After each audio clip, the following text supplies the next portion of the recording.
직분은 은혜로 받는 것이다 입니다. 지금 우리 교회는 40일 집중 시대를 열어가고 있습니다. 그래서 우리 모든 성도님들이 함께 세 가지에 집중하면서 여러분이 같이 기도를 해주시길 바랍니다. 그 첫 번째가 그럼 이 40일 동안에 나를 살리는 나의 집중을 찾아야 합니다.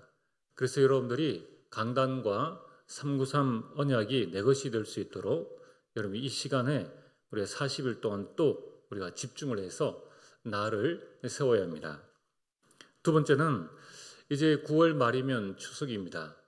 추석이 다가오고 있습니다. 이때 우리는 가정 가문 복음화 되도록 또 복음의 명문 가문을 이룰 수 있도록 우리 자신이 먼저 가정에서 가정의 망대를 또 가문의 망대를 또 복음 명문 가문의 망대를 여러분이 먼저 세워 놓아야지 그 안에서 온 가족이 모이고 또 온 가문이 모일 수 있는 플랫폼이 되어집니다. 여러분 가정 복음하려면 가장 먼저 집이 모일 수 있는 플랫폼이 되어져야 돼요. 그래서 여러분들이 육심 싸움 하지 말고 영적 싸움을 해야 합니다. 그리고 이미 가문 복음화를 하려고 해도 똑같습니다. 소통할 수 있는, 그러려면 누군가가 이 망대를 세우고 영적 싸움을 먼저 해야 하는 것이죠. 세 번째는 우리가 지금 예비 중직자를 세우고 있습니다. 지금 이제 추천되어진 이 상태이죠. 그래서 예비 중직자들과 우리 모든 성도님들이 함께 기도해서 하나님의 뜻을 발견을 해야 됩니다. 그래서 이 세 가지를 두고 우리 40일 집중 시대를 열어서 나를 살리고 가정과 가문을 살리고 또 중직자를 세움으로 말미암아 교회를 살리는 그 큰 응답을 누리게 되길 바랍니다. 자, 그러면 우리 먼저 서론으로 지금 우리가 중직자를 세우고 있고 또 우리가 신앙생활을 하는 가운데 있습니다. 여러분들 우리가 사람을 볼 때에 이 어떤 관점으로 보느냐 하는 것이 참 중요하죠. 어떤 사람이 우리가 중직자를 세울 때 우리가 지금 추천을 이렇게 하는 가운데 있지 않습니까? 그리고 이제 어떤 분들은 내가 장로가 된단 말입니까? 이런 이제 표현을 하시는 분도 계시고 또 어떤 분들은 이제 다른 사람을 보고 당신이 장로를 한다고요? 라고 이제 표현을 하기도 하고 또 저 사람이 권사가 된다고 안수집사가 된다고 이렇게 이제 각자 생각을 할 수도 있습니다. 그럼 그렇다면은 이제 어떤 사람이 그러면 직분을 가진 그런 사람이 되어야 할까요? 여러분 우리가 사람이 살아가는 중에 별 희한한 사람들이 많이 있죠. 이상한 사람들도 많이 있습니다. 여러분 그 중에 오늘 제가 여러분들에게 비유로 설명하는 부분입니다. 목사 중에 이상한 사람이 많을까요? 중직자 중에 이상한 사람이 많을까요? 목사 중에 이상한 사람이 비율적으로 훨씬 많습니다. 자, 그러면은 그 이상한 사람 중에 이제 한 사람을 제가 비유를 들려고 하는 거예요. 이상한 사람 중에 지금 이 사람을 중직자로 세울 수 있는가라는 사람이 오늘 성경 본문의 바울입니다. 바울은 이 스데반을 죽이는 일에 앞장선 사람입니다. 아니 살인자를 직분자로 목사로 세울 수 있겠습니까? 그리고 그는 핍박자입니다. 예수 믿는 사람들만 골라가지고 잡으러 다니는, 한마디로 이야기하면은 우리 저 일제시대의 민족의 일제의 앞잡이가 될 만한 그런 믿는 사람들에게는 눈의 가시 같은 그 사람을 우리 지도자로 세우자고요? 말이 안 되는 부분이죠. 그는 살인자이고 그는 핍박자입니다. 또 본인이 본인 입으로 고백을 했습니다. 나는 죄인 중에 괴수다. 자, 이런 사람을 우리가 지금의 기준으로 저 사람을 목사로, 아니 저 사람을 중직자로 세울 수 있겠느냐? 지금 우리가 뉴스에 많은 이런 이야기들이 쭉 나올 때에 여러분이 보시면서 저런 사람은 어떻게 저런 일들을 해? 아니 저게 말이 되는 일이야? 근데 말이 안 되는 일을 하나님께서 하셨는데 그게 바로 핍박자요, 또 살인자요, 죄인 중에 괴수인 그 사울을 하나님께서는 사도로 세우셨는 거예요. 그리고 이 많은 사람이 말할 수 없을 정도로 이 하나님께서 많은 은혜를 이 직분을 받고 난 이후에 많은 일들을 하게 되었습니다. 자, 그래서 오늘 우리가 중직자를 세우는 것은 이것은 개인의 문제가 아닙니다. 이 일은 아주 중요한 부분인데 개인이 하나 앞에 서야 될 뿐만 아니라 가정의 문제요. 그러니까 가정의 중요한 일이요. 교회의 아주 중요한 일이기 때문에 우리가 함께 말씀을 붙잡고 하나님 인도를 받으셔야 되고 또 이 말씀을 통하여서 이제 우리 후대를 중직자로 어떻게 또 직분자로 어떻게 세울 것인가 여기에 대한 이런 말씀의 인도를 받아야 합니다. 특별히 우리 예비 중직자와 또 사실 우리 교회에 계시는 모든 성도님들은 다 중직을 받을 수 있는 자격과 조건이 되어집니다. 근데 이제 중요한 게 뭡니까? 여러분들이 하나님 앞에서의 절대 이유를 가진 자가 되어야 합니다. 그렇다고 해서 하나님께서 아무나 살인자를 아무나 그렇게 세우신 것이 아니죠. 그러할지라도 하나님께서는 바울에게 절대 이유를 주셨다는 것입니다. 그렇다면 오늘 우리 절대 이유 이전에 여러분 우리의 관점이 참 중요합니다. 우리는 여러 관점을 가지고 있죠. 내가 보는 나가 있고 다른 사람이 보는 내가 있고 그 다른 사람에는 가족이 보는 나, 또 교회가 보는 성도들이 보는 나, 또 우리 직장에 있는 사람들이 보는 나, 이러한 여러 관점들이 있을 수 있습니다. 그 관점이 다 다르겠죠. 교회에서 볼 때는 이 사람 괜찮겠다라고 했는데 직장이나 가정에서 볼 때는 설마 되겠느냐 이런 이제 관점을 가질 수도 있고 또 어떤 관점에서는 나는 하고 싶다, 나는 하고 싶다, 나 정도면 되지 않겠느냐 이 마음을 가지고 있는데 또 다른 사람이 볼 때는 글쎄요라고 할 수 있다는 것입니다. 이러한 많은 이야기들이 들릴 수 있고 또 말을 할 수 있습니다.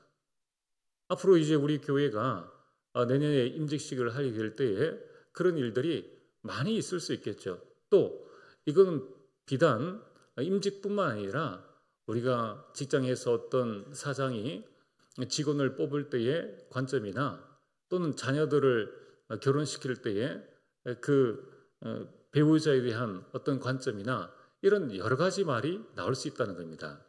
여기에서 중요한 것은 그런 많은 관점들이 다 다를 수 있다는 거예요. 그게 정상이라는 겁니다. 그게 정상이라는 거예요. 여러 면에서 보이는 여러 관점, 여러 이야기들이 그게 정상이라는 겁니다. 그래서 교회 안에서도 전도에서 볼 때, 가정에서 볼 때에, 또 내가 내 자신을 보고 주변에 있는 사람이 볼 때에 이렇더라 저렇더라 하는, 그렇구나. 이게 여러분 정상이라는 거예요. 자, 그렇다면은 오늘 여러분들이 그러함에도 불구하고 직분을 만든다는 것은 무엇입니까?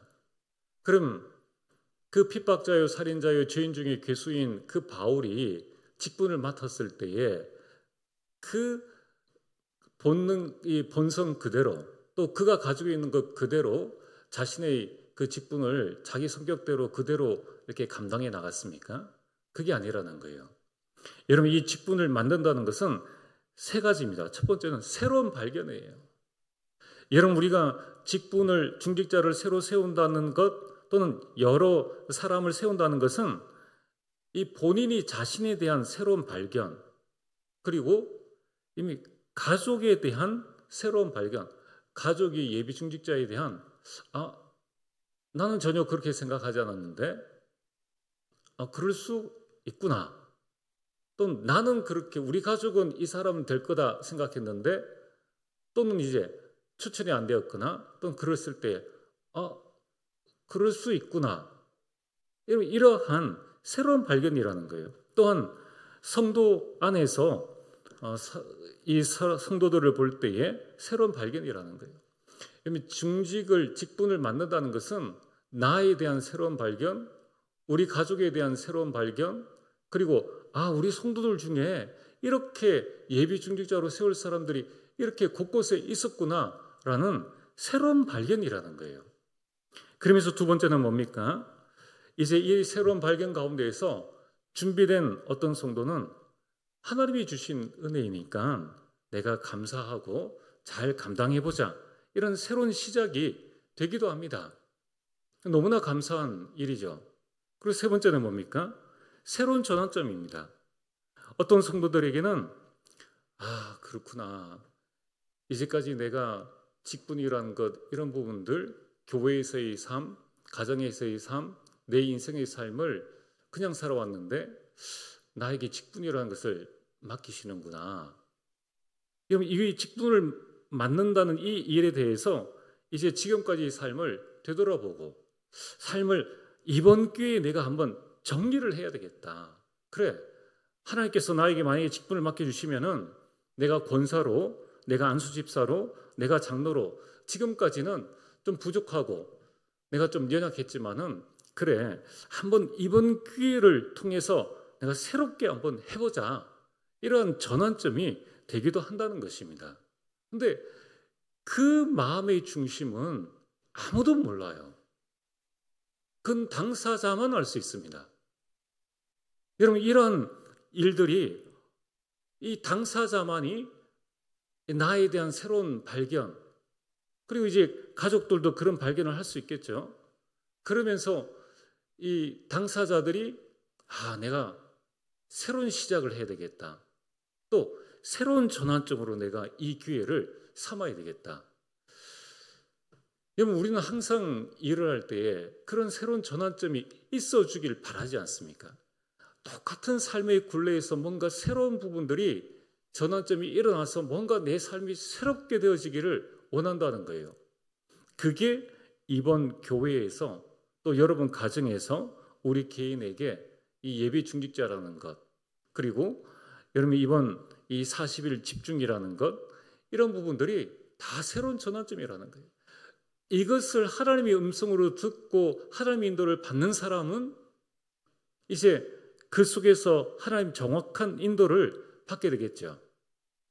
그래서 우리는 다른 조건과 다른 기준이 아닌 하나님 앞에서의 절대 이유를 발견할 수 있도록 우리 개개인과 또 우리 가족과 우리 구역, 전도회, 또 우리 교회가 같이 힘을 합쳐서 이러한 예비 중직자들을 세워나가야 한다는 것입니다.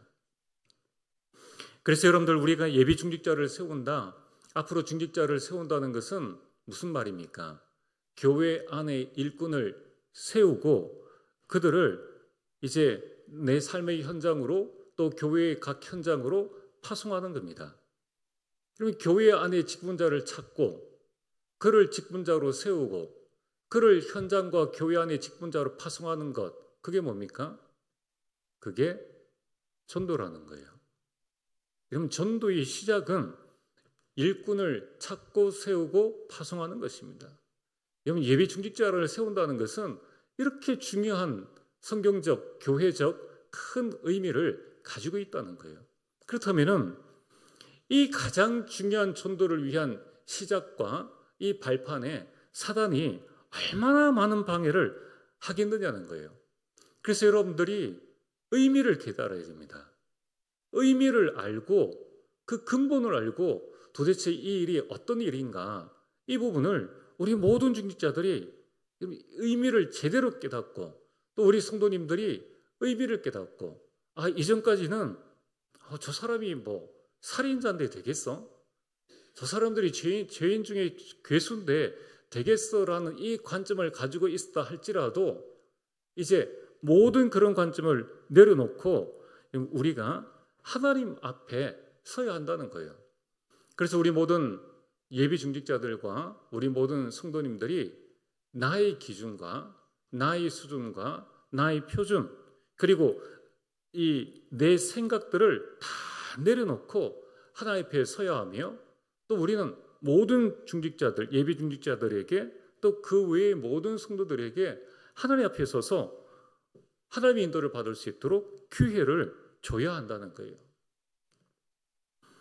그래서 오늘 우리 직분을 받는, 이제 앞으로 받게 될, 또 지금 직분을 받은, 또 앞으로 우리 모든 후대들이 직분을 받게 될 때에 그 고백이 어떤 고백이 되어야 합니까?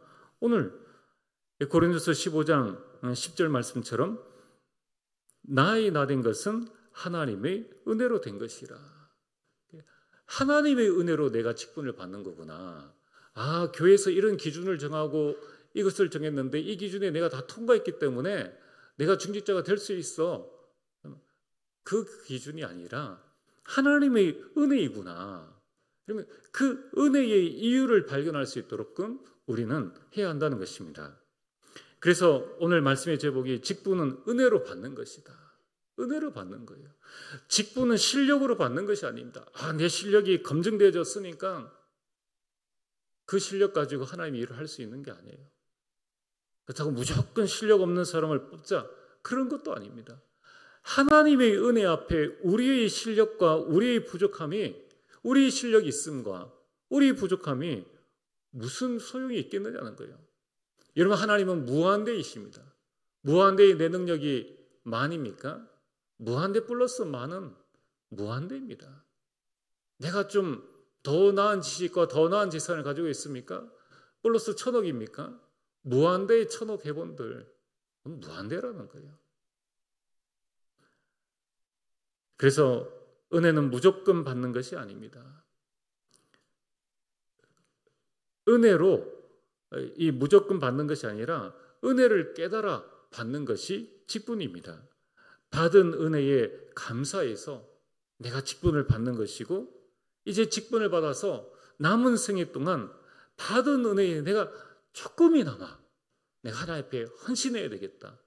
여러분, 이것이 바로 올바른 직분자의 자세라는 것입니다. 그래서 우리는 모든 우리 중직자들과 모든 우리 예비 중직자들, 또 그 외에 우리가 보지 못한 일꾼을 지금 찾는 기간이에요. 그래서 우리 전도회나 우리 구역에서, 또 여러분 가정에서 사람에게는 우리가 100세 시대라고 하지만은 우리가 주의 일을 할 때에 그래도 좀 시대를 읽을 수 있고 좀 생각이 돌아가고 뭔가 행동할 수 있는 그러한 나이가 있지 않습니까? 그런 나이와 나의 여러 가지 부분들을 고려해 볼 때에 우리가 어느 때에 헌신하는 것이 좋은 것인가, 그런 부분들을 일일이 우리가 다 사정을 알 수 있지는 않단 말입니다. 그래서 이번 우리가 40일 또는 그 기간 동안에 우리 모든 교회가, 그래, 하나님이 세우신 이 교회 한 사람이 다 할 수 없지 않느냐. 교사 한 명이 레멘트를 다 커버할 수 있습니까? 이런 찬양대에 한 사람이 있다고 해서 다 찬양대를 운영할 수 있습니까? 그 일이 아닙니다. 우리 모든 성도들 가운데에 지금 이 시간표에, 이 직분에 이 일을 할 수 있는 하나님이 세우신 자가 누구인가? 그래서 사람을 찾고 세우고 파송하는 이 중요한 일에 우리 성도님들이 같이 하나님의 인도를 받아야 한다는 거예요. 그래서 우리는 이 하나님의 중요한 시간표를 바라보고 새롭게 나 자신을 준비하고 교회를 준비해 나가야 합니다. 그렇다면은 은혜로 직분을 받는 것이라면은 우리가 받은 은혜가 무엇인가를 다시 한번 생각해 보아야 합니다. 그 첫 번째가, 여러분, 우리는 본론 첫 번째, 여러분, 우리는 어떤 사람이었습니까? 전적으로 타락한 나였습니다. 원래 인간은 창세기 1장 27절에 하나님의 형상대로 지음을 받았습니다. 그리고 28절에 하나님께서는 우리에게 만물을 다스릴 수 있는 모든 복을 다 주셨습니다. 그런데 이 하와가 사단의 속임수에 넘어가 죄를 짓고 하나님을 떠나게 되었습니다. 그래서 우리 자신들은 전적 멸망 가운데에 빠졌다는 거예요. 여러분, 오늘 저와 여러분들이 예수 그리스도 믿기 이전에 어떤 마음의 영적인 상태입니까? 도저히 구원받을 수 없는 전적 멸망의 상태라는 거예요.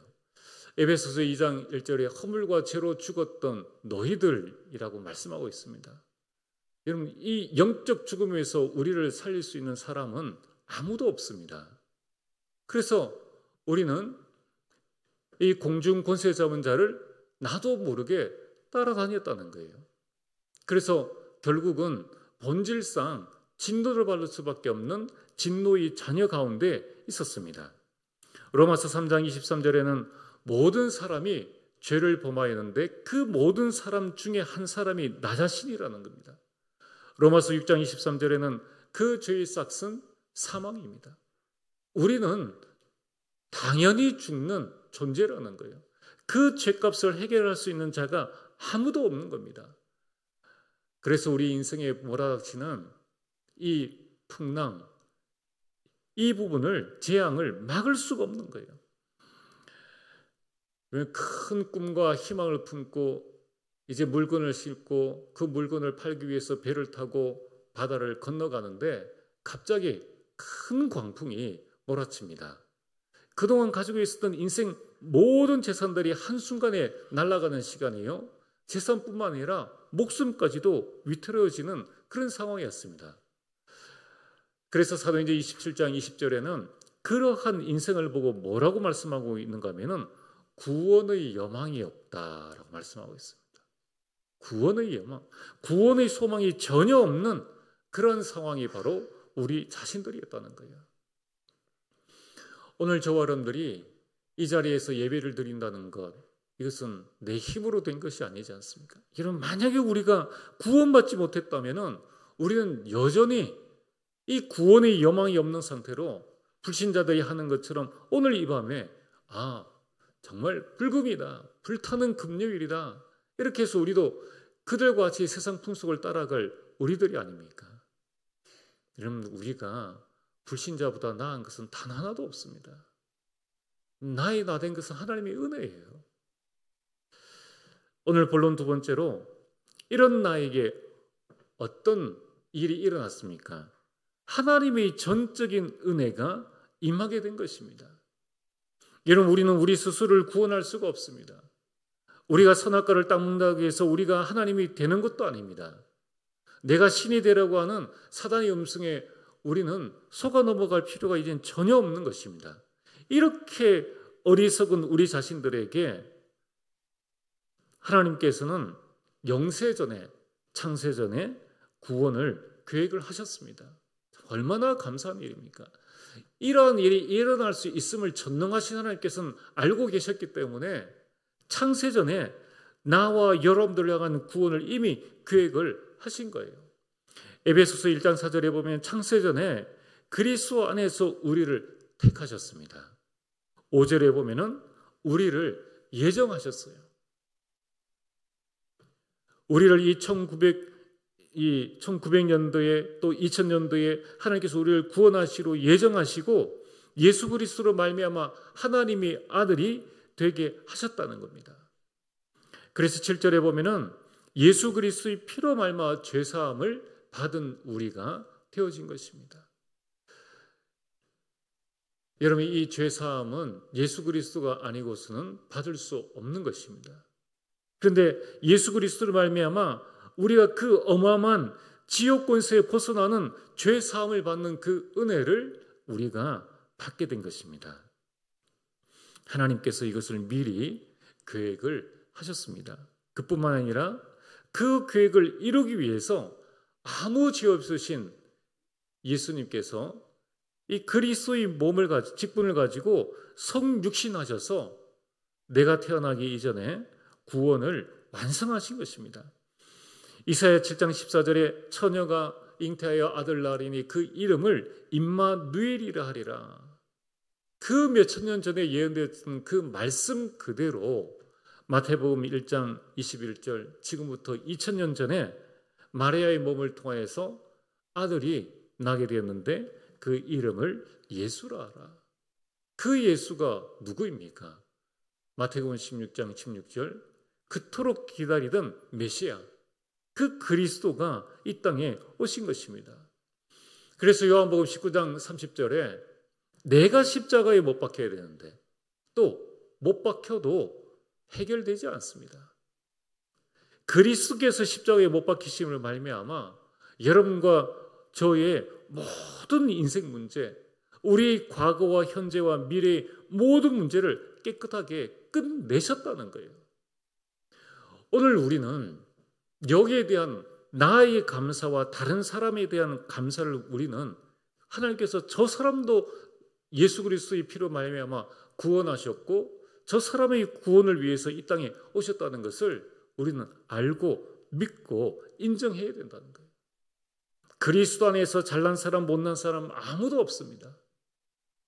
누가 우리를 향하여서 너는 나보다 좀 낫다, 너는 나보다 좀 못하다, 그것이 세상 기준이지, 그게 내 기준이지 하나님의 기준은 아니라는 거예요. 여러분, 우리가 저 비행기를 타고 밑에 볼 때에 자동차든 뭐든 표시가 납니까? 대통령이든 어느 누구든 인간은 표시가 나지 않습니다. 여러분, 우리가 지나가면서 개미를 볼 때에 개미가 어떤 존재인지 구분이 갑니까? 구분이 가지 않습니다. 오늘 그리스도께서 나와 우리 모든 성도, 우리 가족과 우리 모든 성도들의 그 구원을 이미 완성하셨다는 거예요. 좀 모자라고 부족하고 연약한 나 자신을 위해서도 그리스도께서 구원을 완성하셨다는 것을, 깨끗하게 끝내셨다는 것을, 더 이상 과거를 묻지 않으셨다는 것을, 지금을 문제 삼지 않으신다는 것을 우리는 꼭 기억을 해야 합니다. 이제는 그리스도께서 승천하심으로 말미암아 우리에게 성령을 보내주시겠다고 약속하셨습니다. 그래서 아무도 막을 수 없는 그 바람 같은 불 같은 성령의 역사로 말미암아 여러분들, 우리가 구원받았는 것, 여러분, 우리가 저 현장 나가서 전도해 보지 않습니까? 좀 잘 사는 사람들에게는 혹시 뭐 그리스도가 필요할까?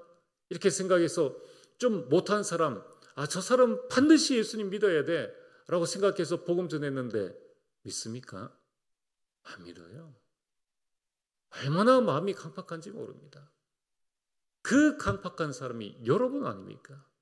그게 나 자신 아닙니까? 여러분, 우리가 무슨 공로로 예수 그리스도의 구원을 받게 되었습니까?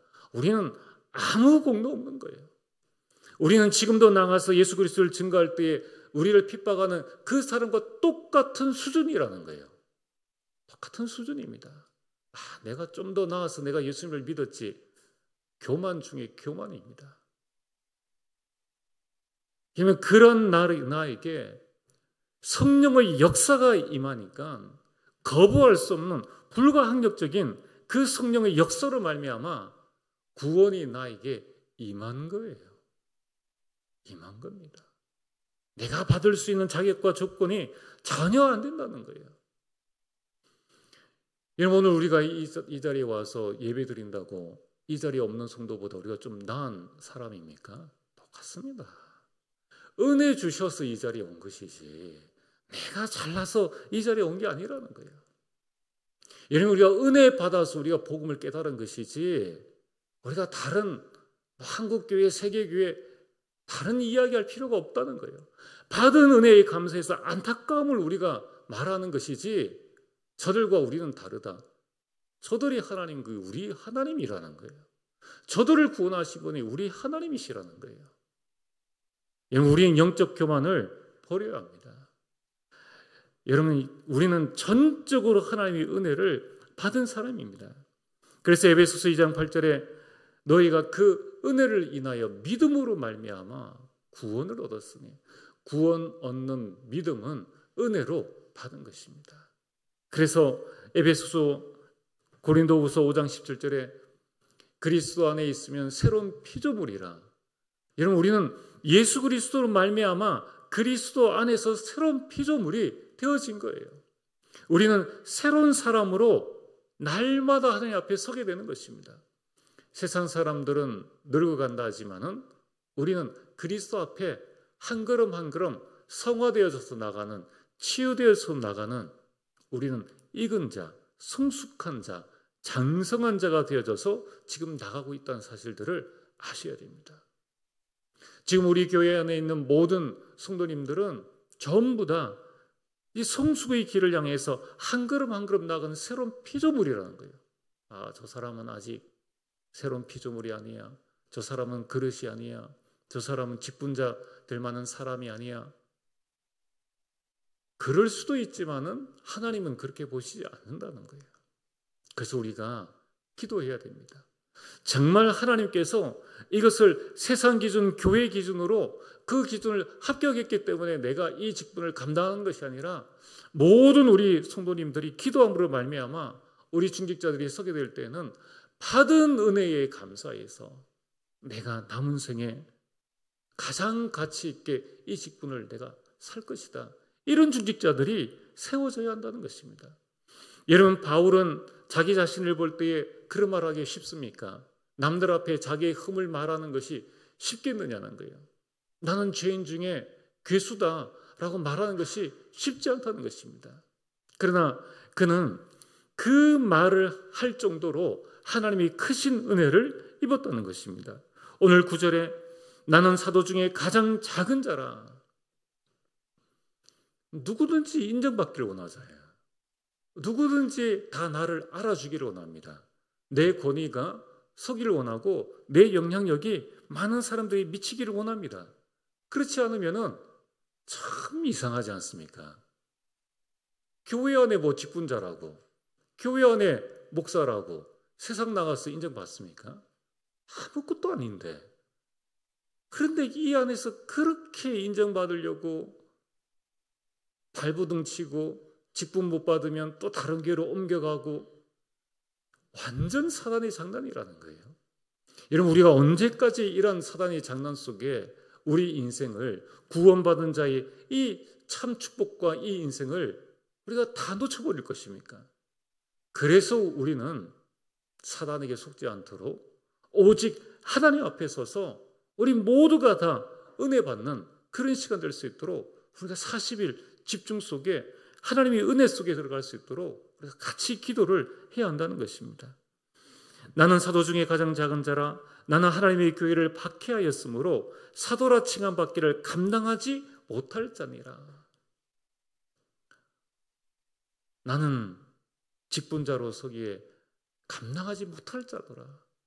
이런 이 고백을 한 바울이었지만은, 그러나 그 뒷부분에 10절에 그러나 내가 나 된 것은 하나님의 은혜로 된 것이니 내게 주신 그의 은혜가 헛되지 아니하여 내가 모든 사도보다 더 많이 수고하였다.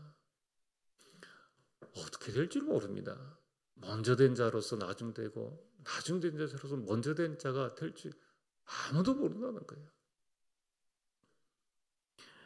더 많이 수고하였으나 그러나 내가 한 것이 아니요 오직 나와 함께 하신 하나님의 은혜로라. 이게 진정한 직분자 아니겠습니까? 이게 진정한 직분의 모습이 아니겠습니까? 그래서 우리는 이 성령의 역사로 말미암아 우리가 구원받은 이 은혜를 감사하는 우리 중직자들이 될 수 있도록, 또 우리 성도님이 될 수 있도록 우리가 함께 기도해야 합니다. 세 번째로는 우리는 어떤 은혜를 받았습니까? 우리는 전적으로 타락한 나였습니다. 그런데 하나님께서 전적인 은혜를 우리에게 주셨습니다. 그뿐만 아니라 이제 우리에게 전적인 축복을 주셨다는 것입니다. 신명기 33장 29절에 이스라엘이여 너는 행복한 사람이로다. 여호와의 구원을 너같이 얻은 백성이 누구냐? 그는 너를 돕는 방패시요 내 영광의 칼이시로다. 내 대적이 내게 복종하리니 내가 그들이 높은 곳을 밟으리로다. 내가 그들이 높은 곳을 밟으리로다.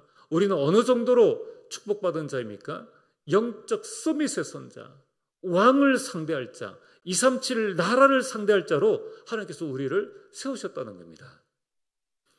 아니, 우리가 무슨 왕들을 상대하며 우리가 무슨 237을 상대합니까?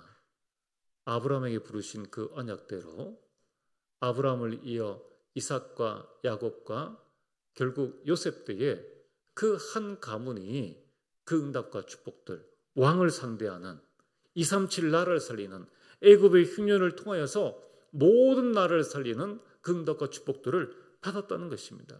여러분, 이처럼 우리는 나 자신이 지금 초라하고 부족하고 연약하지만은 그러나 하나님께서 우리에게 주신 축복은 237을 살릴 수 있는 축복이라는 거예요. 여러분, 이 직분을 감당함으로 말미암아 하나님께서 우리에게 주신 축복은 뭐냐면은 가정과 가문을 살릴 수 있는 그 축복들, 우리의 가정을 복음의 명문 가문으로 세울 수 있는 그런 어마어마한 영적 서밋에, 기능 서밋에, 문화 서밋에 하나님께서 우리를 세우시겠다고 말씀하셨습니다. 이것이 우리가 받은 축복이라는 거예요. 하나님께서 우리에게 주신 그 축복을 빼앗아갈 자는 아무도 없습니다. 그래서 속지만 않으면 돼요. 우리 모든 성도님들과 우리 모든 예비 중직자들과 우리 모든 성도님들이 속지만 않으면 됩니다. 그렇구나. 원래 하나님께서 주신 우리의 그 모습대로 이제 우리에게는 전적인 축복들을 하나님께서 나에게 주셨구나. 신분의 큰 축복을 주셨지 않습니까?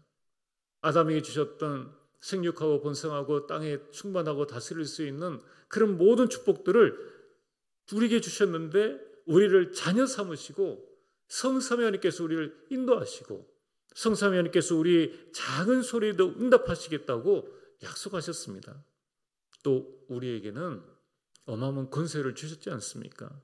흑암을 결박하고 천사를 동원하고 하늘나라 배경으로 세계를 포함할 수 있는 여러분, 이 어마어마한 권세를 우리에게 주셨다는 것입니다.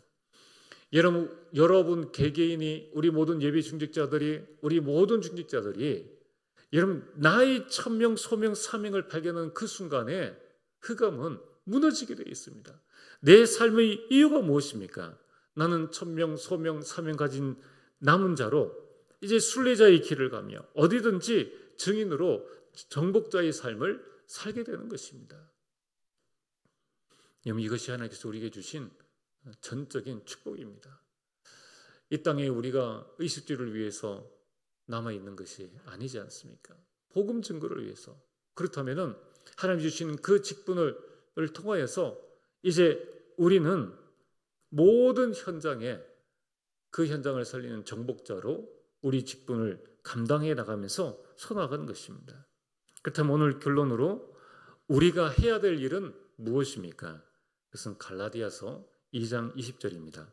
내가 그리스도와 함께 십자가에 못 박혔나니 그런즉 이제는 내가 사는 것이 아니요 오직 내 안에 그리스도께서 사시는 것이라. 이제 내가 육체 가운데 사는 것은 나를 사랑하사 나를 위하여 자기 자신을 버리신 하나님의 아들을 믿는 믿음 안에서 사는 것이라. 믿음 밖에서는 우리 인생은 죽은 것이라는 거예요. 그래서 오늘 우리는 무엇을 해야 됩니까? 우리가 지금 40일 집중을 하면서 예비 중직자를 세우는 중요한 시간표 가운데에 또 가정 가문 복음화와 복음의 명문 가문의 귀한 언약을 붙잡고 기도하는 가운데에 우리가 해야 될 것은 내 생각, 내 계획, 내 기준을 버리고 오직 하나님 앞에 서라는 것입니다. 그래서 하나님께서 나에게 주시는 절대 이유를 발견하고 가지라는 것입니다. 두 번째는 내 안에 그리스도가 사시게 하는 것입니다. 그래서 우리는 늘 그리스도로 충만할 수 있도록 늘 하나님 나라와 성령의 충만함을 두고 우리는 기도를 해야 합니다. 그래서 나를 살리는 고요한 시간, 집중의 시간을 가져야 합니다. 여러분, 다윗이 직분을 받았는데 그 직분을 감당할 수 있는 이유가 뭐냐면 하루 3번 하나님 앞에 온전히 서는 그 시간을 가졌기 때문입니다. 이제 세 번째는 내가 해야 될 일은 하나님의 절대망대를 세우는 것입니다. 여러분, 이 예비 중직자를 세우는 이 일에 우리 모든 개인이 내 안에 하나님의 절대망대를 세워야 합니다. 여러분 가정에 한 중직자가 서는 것은 얼마나 큰 축복인지 모릅니다. 교회 안에 우리가 중직자를 세워서 현장으로 파송한다는 것은 얼마나 큰 축복인지 모릅니다. 여기에 사단이 절대 개입하지 못하도록, 또 사단이 틈이 되지 못하도록 우리는 모든 불신앙을 버리고 오직 하나님 앞에 설 수 있도록 우리가 절대 망대를 세워야 된다는 거예요. 그 절대 망대가 뭡니까? 요한복음 8장 31절에 내 말이 너희 안에 거하면, 하나님의 말씀을 우리가 마음속에 담는 것입니다. 그리고 모든 불신앙의 말들을 버리는 겁니다. 그리고 그 중직자를 세움의 의미를 알고 우리 모든 개인이 그 의미를 알고 기도하고, 가정에서 그 의미를 알고 기도하고, 교회에서 그 의미를 알고 기도할 수 있도록 여러분 이 절대 망대를 세우는 겁니다. 자, 그렇다면은 어떤 일들이 일어나겠습니까? 여러분 눈에 보이지 않게 사단은 이런저런 여러 가지 일들을 눈에 볼 보도 우리가 뭐 한두 번 이 일을 겪습니까?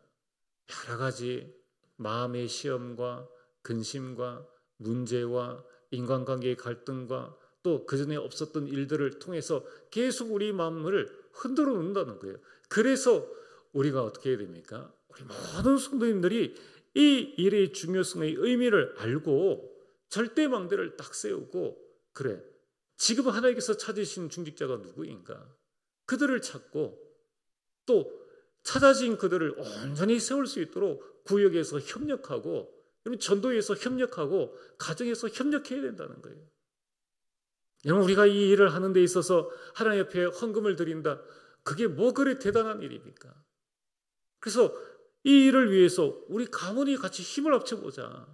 우리 가정에 한번 힘을 합쳐보자. 우리가 할 수 있는 데까지 우리가 한번 해보자. 이것이 직분을 세우는 일에 장애거리가 되지 않도록 우리 중심을 한번 담아보자. 의미를 안다면 아무것도 문제될 것이 없다는 거예요. 혹시나 오늘 우리 예비 중직자나 또는 가족이나 또 우리 성도님들, 우리 마음속에 무언가 문제와 갈등이 생겼습니까? 기회입니다. 아, 그렇구나. 지금 이 분명한 것이 있으니까 사단이 지금 건드리는구나. 여러분 이 40일 동안에 이 예비 중직자들과 또 이 40일 망대라는 이 중요한 시간표 가운데에 일들이 일어납니까? 이것에 우리가 물러날 것이 아니라 분명한 것을 이제 보는 것이죠. 아, 이게 맞구나. 이게 맞구나. 이 일이 아니라면 사단은 그냥 가만히 있을 것인데 중요한 일이 생기니까 계속 우리 마음과 가정과 교회를 흔들어 놓는다는 겁니다. 그걸 알고 우리가 절대망대를 세워야 합니다. 그래서 이것은 혼자 하는 일이 아닙니다. 여러분 이것은 인간의 방법과 수단으로 또 기준이 되었다고 자격이 되었다고 하는 일이 아닙니다. 오직 성령의 은혜로 말미암아, 하나님의 은혜로 말미암아 되어져야 하는 일이라는 거예요. 그 되어지는 일에 사단이 그냥 가만 있겠느냐는 겁니다. 온갖 일을 통하여서 흐트러 놓는다는 거예요. 그러나 이것을 우리가 넘어설 수 있는 하나님의 은혜를 입어야 됩니다. 그래서 우리가 내년에 중요한 일들을 해나갈 때에, 임직을 받을 때 우리 모든 임직자들이, 우리 모든 가족들이 하나님의 은혜입니다 라고 고백할 수 있는 그러한 시간이 되기를 주의 이름으로 축복합니다. 우리 오늘 주신 말씀을 붙잡고 말씀을 생각하면서 함께 찬송을 드리겠습니다. 찬송가